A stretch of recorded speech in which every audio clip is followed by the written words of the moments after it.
Elliott, how's it going today? It's going really well, Matt. How are you doing? Good. We've survived through tax season and we're here to fight another day. Um, we're here to talk about a tax related topic today, although not taxes itself.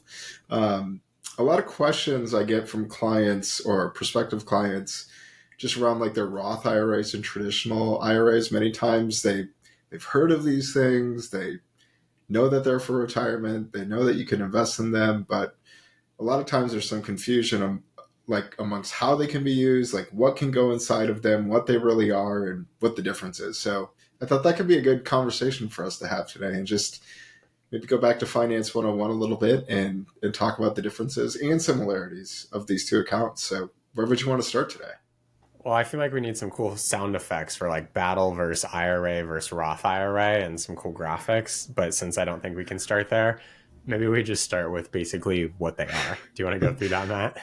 Yeah. So an IRA, right? It's a retirement account. So these are accounts that you can save a specific amount per year into if you're making a contribution.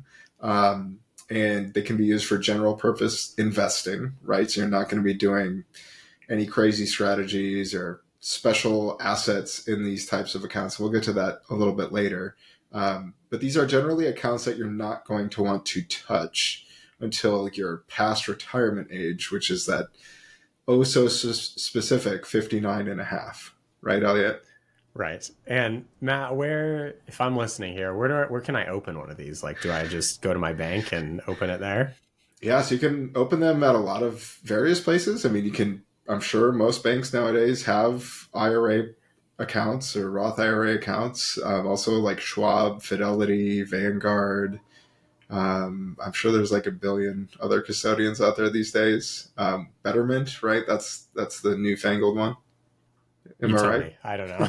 I don't know. But yeah, so basically anywhere that has financial products these days will probably have these accounts. Okay. So I open an IRA there. What can I contribute to it? Yeah, so it's going to depend on the tax year, right? And so I actually don't know what the limits are for 2025 yet. I'm not well versed. Do you happen to have those figures on hand, Elliot? I don't have them in front of me, but we can probably find them very quickly and Yeah. edit So, this.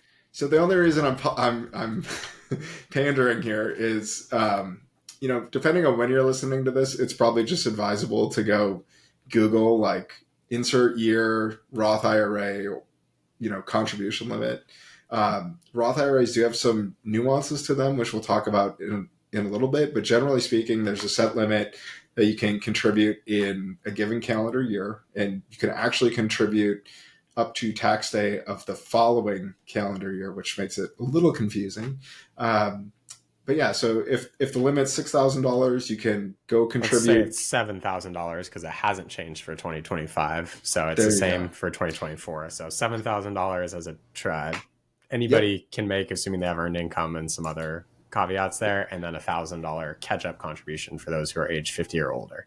There you go. Yep. So Elliot's got the numbers for us, nice and easy, nice and round and easy this time around. But yeah, so you can make that total contribution in a given calendar year, assuming you're totally eligible, and we'll talk about that here in a second with some exclusions. But it can be challenging if you have a higher income and no access to a 401k or an employer sponsored plan to contribute enough. So that is one thing you'll need to think about with these accounts is saving $7,000 a year going to get me there, right? Or Yeah. set me up well for retirement. So Matt, like let's say last year I didn't work at all or I worked and earned just $3,000. What's my contribution limit then? Yeah. So in those cases, right, you do need the earned income, like Elliot said. So that would be on your tax return, and that would be the total contribution that you can make for that calendar year. Yeah, that's an important caveat that I just want to call out that if you don't have any earned income, you can't just make the full contribution. Sometimes people go on and read, hey, everybody should make this contribution. And then that ends up happening. And there's some severe penalties if you end up keeping it in the account. Yes, and we'll get to that maybe towards the end. But the main reason behind that is the IRS either wants to keep track of the tax break that you might be getting from making a traditional IRA contribution or the tax that you owe if you're making a Roth contribution, and they don't want you to be able to do either of those things and report $0 of income, right? Or pay no tax. So let's say I open it up at a financial custodian of my choosing. I had the earned income. I made the $7,000 contribution because I'm under age 50. What happens next? Do I get a deduction to that? Do I invest it? Where do we go from here? Yeah, so that's going to be reported on your tax return for whatever calendar year we're in, right? So if you're making that contribution in 2024 and you're filing in 2025, those contributions are going to go on your 2024 tax return, even if you make it up to that tax day in 2025, right? So if you're making that $7,000 contribution into your Roth IRA on April 1st, and you're making it for calendar year 2024, it's going to go on your 2024 tax return. And most custodians will allow you to specify whether it's a current year contribution or prior year. I just want to draw that out. They sure as heck should, yes. And if they don't, maybe think about going to a different custodian.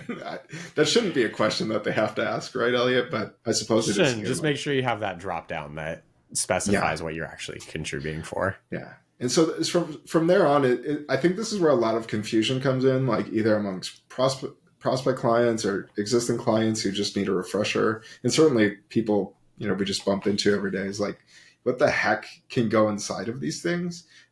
Most people, right, like this may be the first time that they're doing their own investments, right, if they're listening to this and thinking about this. But basically any like commonly used investment tool can be put inside of these accounts, whether it's an IRA, a Roth IRA, or your brokerage account. Like they're all going to be able to hold about the same things. So your stocks, individually traded stocks, bonds, mutual funds, ETFs. I think some can do options too, but I don't think we'll go into that today. But yeah, really any commonly implemented investment product can be put into these things. Elliott, is there anything question-wise that you get from clients about what goes in there, or anything you'd like to add to that?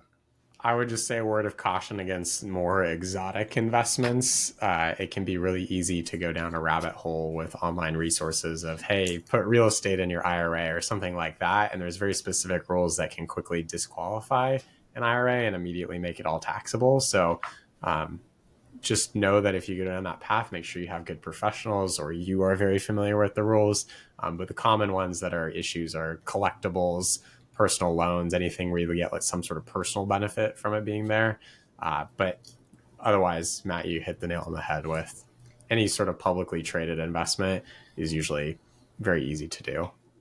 Yeah. And when he says collectibles, right, he's talking about like coins, rugs, stamps, artwork, trading cards. I'm sure there's like artwork ETFs out there, so maybe that's a workaround. But again, I wouldn't recommend that. Ever, especially on a podcast. But yeah, and I think this is really where the similarities start to end, right, Elliott? And why don't we get into, some of the differences, I guess, just conceptually to start behind traditional and Roth IRAs. Do you want to take a swing at that? Yeah. I want to maybe take a step back, actually. I just thought of something as we were talking. Yeah. Sometimes people won't go all in on one contribution. So just know that you can't make, say, a $7,000 contribution to the IRA and a $7,000 to the Roth. Sometimes that's a question that comes up, but you could split them if you wanted to. That is an option. I'm not recommending it, but you certainly could go down that path if you wanted to. Good point. And Elliott, on that note, if I have a 401k, can I still contribute to either of these accounts? Another good question. And the answer is yes, you can make a contribution. Sometimes the deductibility of that contribution changes whether you're covered under employer plan and your income. And there's a lot of special rules that go under that. But yes, you can make a 401k for a 3B contribution and make an IRA or a Roth contribution. So for those of you listening, right, if you're maxing out your 401k at work, you can potentially still make a full contribution to a Roth IRA. Subject to earnings limits and a bunch of other things. Hence the potentially. Yes. Emphasis on potentially. But yeah, that's probably a question for your tax professional. If you do that, or most of the online filing now will tell you straight up if you're eligible or not, but just make sure that you've entered everything correctly, because otherwise Maybe It not. doesn't know. Yeah, it does not know, right? It's Yeah. only as good as the information being fed. Yeah. So we were going to talk about the differences now between an IRA and a Yeah, Roth. that especially around like taxability and how that works. Yeah. So as simply as maybe I can hopefully put this, and hopefully this will make sense, is an IRA tends to grow tax deferred, meaning that you're not going to pay taxes along the way with dividends and interest and growth. But then at a future point, when you take money out of it, it's going to be taxed as ordinary income. So you can think about this as you're putting in money. It's not going to get taxed for a very long time, but then it will be taxed at an unknown rate into the future. Roth is the opposite. You're putting after tax dollars in there, so you've already paid taxes on them, and then that money is going to grow tax free. So similar along the way in that you're not paying taxes, but then when you go and take money out of that, it won't be taxable to you, assuming you meet all the different definitions of, past 59 and a half, it's been open more than 5 years, and all those other things. So I think that's how do people usually frame it? I think one is you plant a seed and then it can grow tax free. Do you know this one, Matt, better than me? Yes. So you pay tax on the seeds and then it grows and you don't have to pay taxes on the harvest. That's the Roth IRA. And the opposite, right? The traditional is you don't pay tax on the seeds, but when you harvest, you pay taxes on the harvest. Yeah. I like that because I think that's a very simple way to think about the differences between them without getting into the weeds of what's your tax rate now versus your tax rate in the future. Yeah. And I think it's important too, like just when you're thinking about making these contributions, like whether it's in your 401k or in the IRA accounts, right. Uh, if you're getting that tax break now, right, it's going to take less dollars to make that full contribution. Whereas if you're paying that tax now and making that Roth contribution, it's going to require more dollars because you're going to already have paid tax on your income. And then you're going to have to pay now that $7,000 or whatever for the contribution too. So when it comes down to a budgeting standpoint, just keep that in mind because I have seen that where, a lot of taxes, big contributions, and then they feel broke. And it's something that you want to think about when you're making those contributions for sure. Yeah. What about access to money? So we keep talking about 59 and a half being sort of the magical point where you can normally take withdrawals from that. But what about prior to that? What access do you have for the Roth or the IRA? Yeah. So we're only going to talk about the IRAs here. The prior episode, we talked about 401ks, 403bs, all that fun stuff. So if you haven't listened to that episode, go back and listen there. It's just a little bit different of a process. But typically you always have access to this money. It's just going to depend how many penalties or how many taxes you want to pay in order to access that money, right? And so when we look at I guess we'll start with the traditional IRA side first. I think that's just a little bit simpler. So again, we mentioned that full retirement age of 59 and a half. So if you're making these contributions and it's growing over time, and you want to pull some of that money out, let's say, you want to pull out $10,000, right? And you're 40 years old, and you're in the 22% tax bracket, right? So first off, you're going to have to pay taxes on that, just like we talked about, right? You got a tax break on the seeds. Now you have to pay tax on the harvest, and then you're going to have to pay an early withdrawal penalty fee on the full balance of that distribution. Right, Elliott? Yeah, so 10% penalty. Yep. So I don't know. On the math on that, it'd be what, $3,200 of taxes? I said 10,000-ish. Right? Yeah, maybe approximately. Yeah, approximately $3,200 just to access that money. Now, I mean, again, like, is that something you want to do? I don't think anybody wants to do that, but sometimes in a bind, like, that may be your option. And, again, depending on where you are tax bracket wise, it could push you into a higher tax bracket for that given year and maybe make that tax burden a little bit higher. So it's just something to really, that should be the last ditch effort, right? Elliott, do you want to give some insight? I know I've seen clients do this in the past. I'm not a big fan of it, but maybe using some of that 60-day rollover rule to skirt the rule a little bit. Do you want to talk about that? Yeah, we get into risky territory here, but let's say that you need some short-term financing of your own, for lack of better language.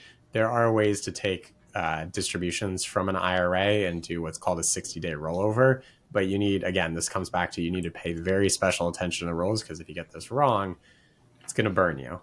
So let's say that you do, like, I don't know, commonly comes up, maybe you need to buy a house before selling your current house, but you don't necessarily have funds in a brokerage account or a HELOC or other ways to access this money. Some people will take a 60-day rollover, meaning that they take an IRA distribution, maybe it's the down payment on the house, and then their new house is going to, or their old house is going to sell really quickly.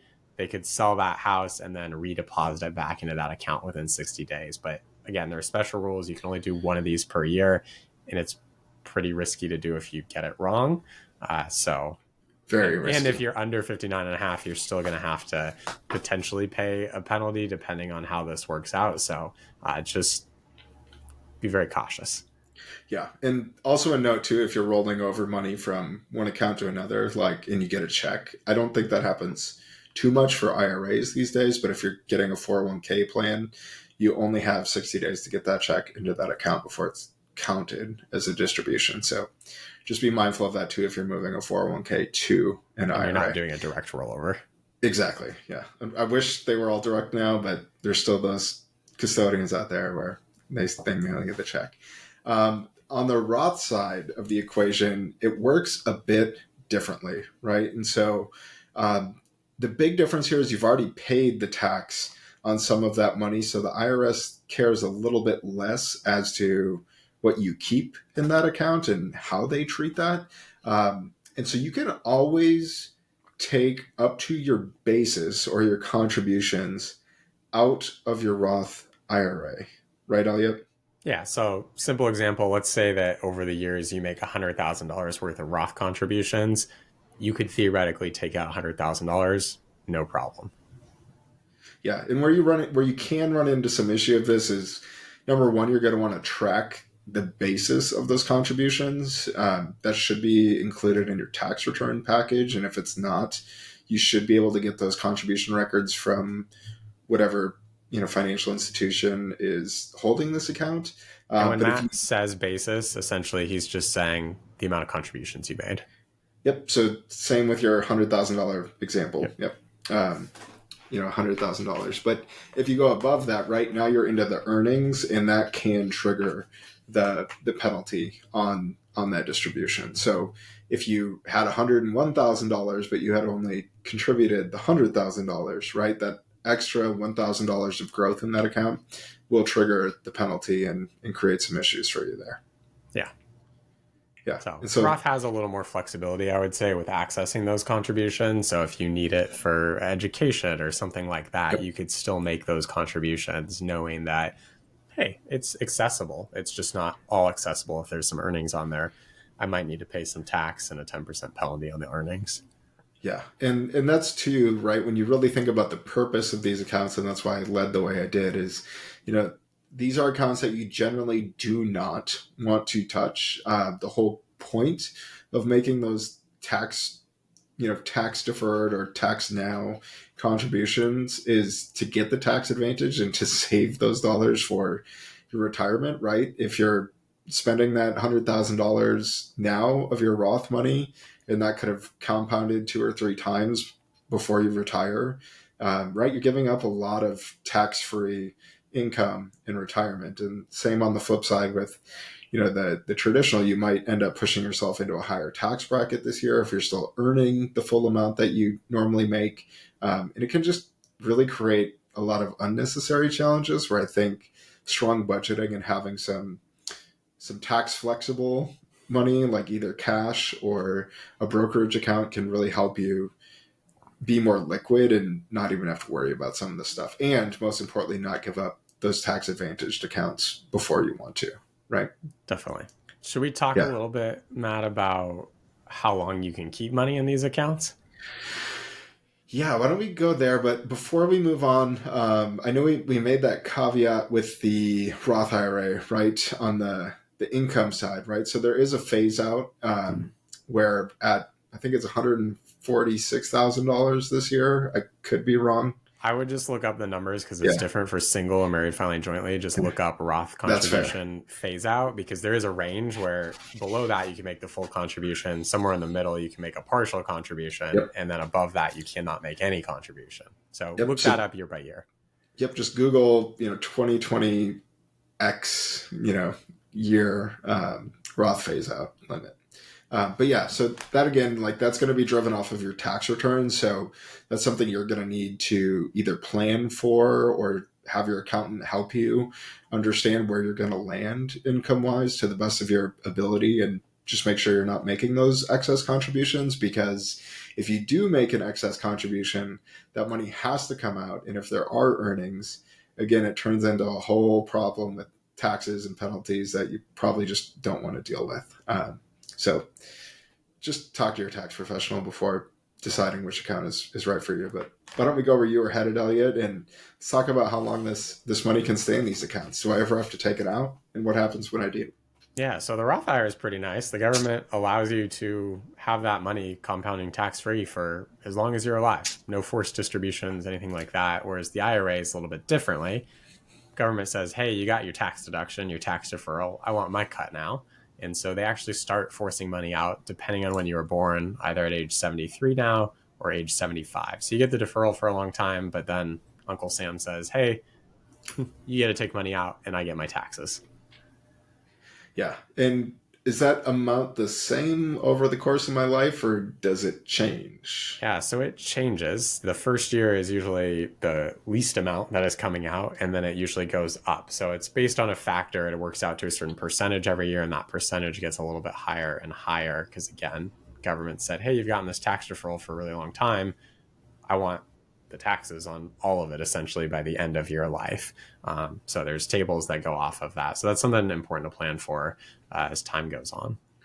Yeah, especially for those in married couples, that can create some real challenges down the road for taxes upon the first death. So we're not going to go into that, but maybe in a future episode that could be a good topic. Yeah, I guess before we kind of wrap things up, how do these accounts get handled?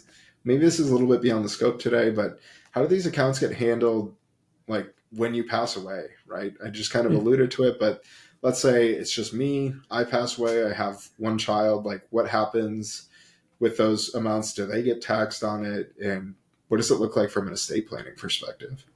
Yeah, I will say the rules changed on this in the past couple of years, and this got even more complicated. So it's going to depend on if you're a spouse, if you're a child, if you're chronically ill. There's a lot of different definitions, and whether you're a named beneficiary, not a named beneficiary, is a trust involved, are there younger people? I just throw that all out there because it is very individualized to the situation. But generally speaking, money has to come out within 10 years unless you're a spouse or an eligible designated beneficiary. So if we're thinking about tax-free versus tax-deferred, Roth IRA, if money has to come out within 10 years and there's a distribution schedule for that, it's tax-free. So it doesn't really do anything to the beneficiary or the heir's tax bracket. Whereas with the IRA, let's say you have a very large IRA balance because you did a great job saving and investing over that time period. If that money starts to come out over those 10 years, and let's say that's $100,000 per year, I'm just throwing that out there, and the heir or the beneficiary is now working, well, maybe they're earning income and then the IRA distribution gets tapped on top of that. Maybe that pushes them into a higher bracket. That can be problematic. Again, more money is better than not having money in these situations, but this is where tax planning comes into account. Yeah. Yeah. And another thing too, if you do, maybe you're listening to this and you do have a larger IRA, traditional IRA balance towards in your later years, that could be something too, where just thinking about strategic charitable giving can be a really awesome way to wind down those IRAs while you're still alive and make a huge impact in your communities. But I don't think we need to go too much into that today, but just something to think about. Whereas again, if you're just listening to this from a high level, right, the Roth IRA just has less complications later on in life because you've already paid the taxes. It's going to be tax-free income or distributions from that account. Whereas the IRA, there's a lot of dates, there's a lot of moving pieces, there's calculations as to how much you want to take out. And that's, like Elliott said, it's time to pay Uncle Sam, and they're sick and tired of giving you a tax break. So they want their money, right? Yeah. Yeah. As we wrap up, like any final thoughts on just differences? I mean, I guess we could talk a little bit about, like you mentioned earlier, making a blended contribution, like some traditional, some Roth. Like, what are some things the listener should be thinking about as they think about that decision? That's a tough question, Matt. This is not advice. This is not advice. I mean, I could say, hey, you want to look at your tax picture now and into the future. I think that's a really hard thing to do. There's general rules of thumb out there that some people will say, hey, if you're eligible to make a Roth contribution, you should. It really comes down to personal choice and what you feel like with your situation. I think the one thing that I would keep in mind, regardless of the contribution you make, is read the rules really, really carefully. This is an area where people, I mean, I see things online on Reddit and other places, and people have come to me and said, hey, I made these contributions. I'm like, hey, I don't think you were eligible for that. So just pay attention to the rules and be very confident that you can make the contribution that you're making. I think that would be my biggest advice. Yeah, no, I think that's sound advice, especially as we look ahead to, next year, right? Where there could be a dramatic change in how the bracket system works, like maybe what some of those phase outs look like. Who knows what's going to change, right? The RMD rules have already been changed once. Could they change again? And those are all really important things. And, sometimes they're pains of these accounts, but they can also be very valuable tools, right? And that's just where the financial plan is always a living, breathing, dynamic thing, right? It's not, these are the 5 things you must do to retire at age 60, 50 years from now and be a millionaire, right? I wish it doesn't work easy. like that. Yeah. I would be unemployed, but, anyways.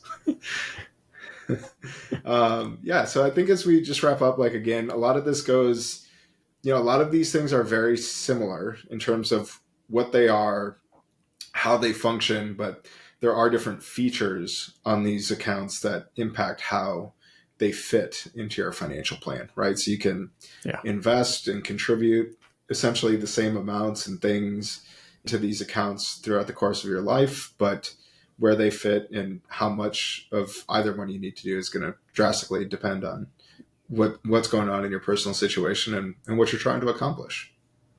Well said. All right. Well, thanks for joining, Elliott. See you on the next one. Good to see you, Matt.